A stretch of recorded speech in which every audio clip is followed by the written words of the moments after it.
तो दिनांक 12 मार्च से 6 अप्रैल तक मेष राशि में शुक्र का गोचर रहेगा, जहां वो राहु के साथ युति करेंगे। इस युति का जो प्रभाव है वृश्चिक लगन वालों के लिए कैसा रहेगा, इसके बारे में आज हम बात कर रहे हैं। तो देखिए, ये जो प्रभाव है काफ़ी ज़्यादा सडन होगा, काफ़ी ज़्यादा क्विक होगा। और आपके राहु जो कुछ समय पहले आपके सप्तम भाव में ही गोचर कर रहे थे वृषभ राशि में, लेकिन वो अभी मेष राशि में गोचर कर रहे हैं। और ये जो राहु और शुक्र की युति होने वाली है वो आपके छठे घर में होने वाली है, लेकिन इसका महत्व आपके लिए बहुत ज़्यादा है, क्योंकि एक तो शुक्र आपका सप्तमेश है, तो सीधा आपके बिजनेस पर, आपकी मैरिड लाइफ पर प्रभाव पड़ने वाला है। साथ ही साथ शुक्र आपके 12वें घर के भी स्वामी है, जहाँ पे केतु गोचर कर रहे हैं। तो अब इसका प्रभाव कैसा रहेगा, देखिए यहाँ जो शुक्र है वो आपके पंचम भाव से निकलकर छठे घर में जा रहे हैं, और राहु की जो मूवमेंट है वो आपके पंचम घर की तरफ हो रही है, यानी राहु आपके पंचम घर की तरफ आ रहे हैं गोचर में। तो ऐसी कंडीशन में यहाँ पर जो कंडीशंस आप लोगों के लिए बन रही हैं उनमें आप थोड़ा सा शुक्र वाली चीज़ों में थोड़ा ज़्यादा डिमांड करेंगे, थोड़ा रिलेशनशिप को लेके असंतुष्टि प्रकट करना,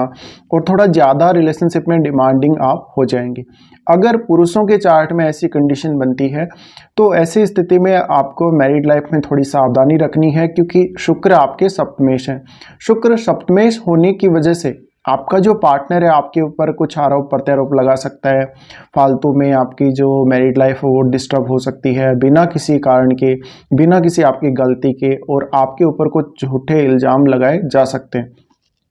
इसके अलावा ये जो गोचर है वो कुछ हद तक आपके लिए कुछ मामलों में बहुत ज़्यादा अच्छा भी रहेगा, जैसे कि आपको विदेश से कोई बहुत बड़ा धन लाभ हो सकता है। हालांकि आपके खर्चे बहुत ज़्यादा रहेंगे इस गोचर के दौरान, और आप कुछ अनवांटेडली खर्चे कर देंगे, यानी आपको लगेगा कि आपको वो खर्चा करना ही चाहिए। तो बहुत सारे खर्चे निकल के आ सकते हैं, और कुछ खर्चे ऐसे भी हैं जिनको आप अपनी मौज मस्ती के लिए खर्च करेंगे, जो पैसा आप इंजॉय करने के लिए खर्च करेंगे। तो ऐसी कंडीशन में देखिए कहीं से लोन वगैरह नहीं लेना इस गोचर में, और आपके ऊपर कोई भी पहले से कोई आरोप प्रत्यारोप चल रहे हैं तो स्थिति ज़्यादा बिगड़ सकती है। अदरवाइज यहाँ थोड़ी सी स्थिति कंट्रोल में रह सकती है।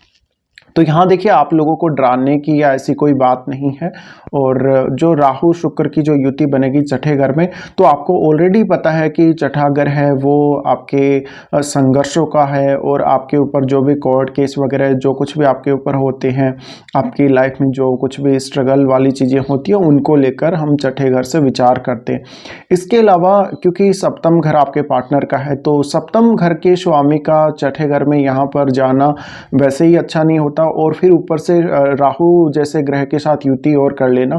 तो कुछ ऐसे डिसीजन आपसे गलत हो सकते हैं जो बहुत ज़्यादा क्विकली आपकी कोई ना कोई गलती होगी। ऐसे केस में आप अपने पार्टनर के साथ अच्छा बिहेव करें तो ज़्यादा अच्छा रहेगा,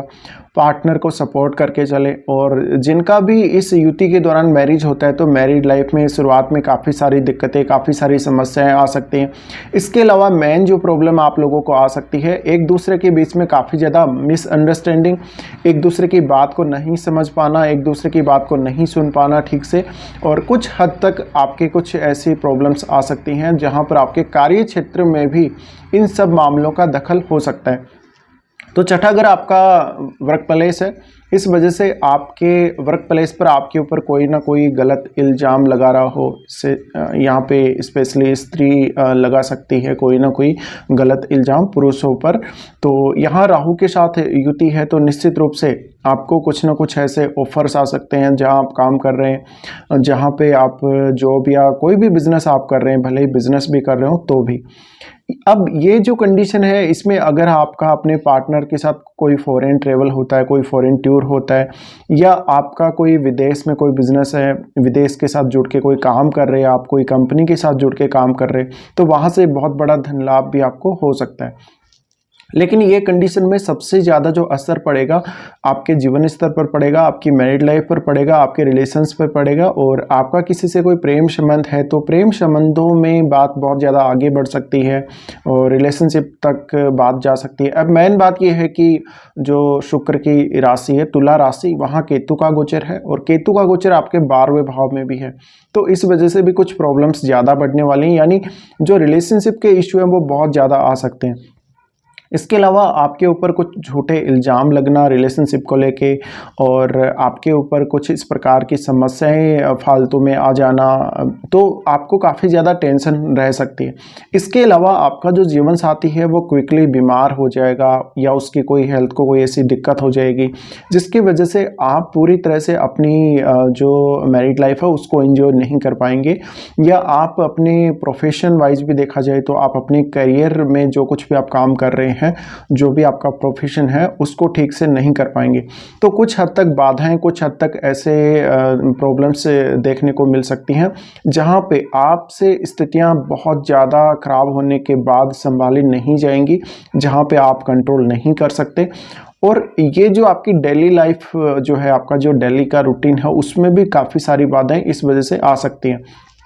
तो मेनली इसका जो प्रभाव पड़ेगा वो आपकी आर्थिक स्थिति पर तो पड़ेगा ही पड़ेगा, आपके रिलेशंस पर, आपकी मैरिड लाइफ पर, और आपका जो जॉब है, आपका जो करियर है उसके ऊपर भी इसका प्रभाव बहुत ज़्यादा पड़ेगा। अब आपके, भले ही आप स्त्री हों, भले ही आप पुरुष हों, अगर आपके पास कोई भी ऑफर आता है किसी भी प्रकार का, कोई प्रेम संबंध का या कोई रिलेशनशिप का ऑफर आता है जहां आप काम कर रहे हैं वहां पे, या कहीं और से भी या विदेश से भी आता है, तो उसको आपको एक्सेप्ट नहीं करना यहाँ पे। और जो लोग इस दौरान मैरिज करेंगे इन कुछ दिनों में, तो उनको भी काफ़ी ज़्यादा अवेयर रहने की ज़रूरत है, क्योंकि ये ऐसी कंडीशन है जहाँ पे शुक्र राहु के साथ रहने वाले, और शुक्र का जो गुण है, शुक्र के गुणों को राहु बहुत ज़्यादा बढ़ा देंगे सडनली। तो इस वजह से आपको काफ़ी ज़्यादा कमी महसूस होने लगेगी, आपको लग्जरी चीज़ें और रिलेशनशिप वगैरह इस प्रकार के जो मैटर हैं उनमें आप ज़्यादा कूदने की कोशिश करेंगे। आंख बंद करके आप कोई भी कदम उठाने की कोशिश करेंगे, भले ही वो गलत हो, भले ही वो सही हो। तो काफ़ी सारी दिक्कतें इस प्रकार की आ सकती हैं।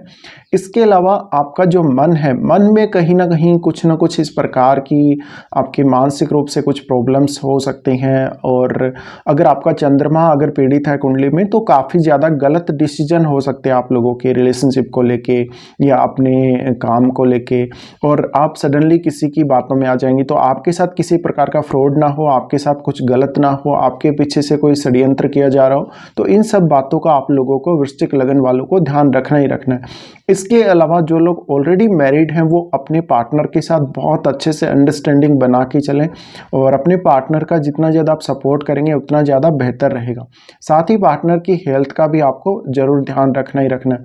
अब बात यह है कि आप अगर कोई बिजनेस कर रहे हैं, शुक्र से संबंधित अगर आप कोई बिजनेस कर रहे हैं, तो बिजनेस पर्पज से आप विदेश यात्रा कर सकते हैं, अपना बिजनेस का विस्तार आप कर सकते हैं, आपको काफ़ी सारे क्लाइंट्स अपने बिजनेस के लिए मिल जाएंगे, तो आपको प्रॉफिट अच्छा हो सकता है इस युति के दौरान।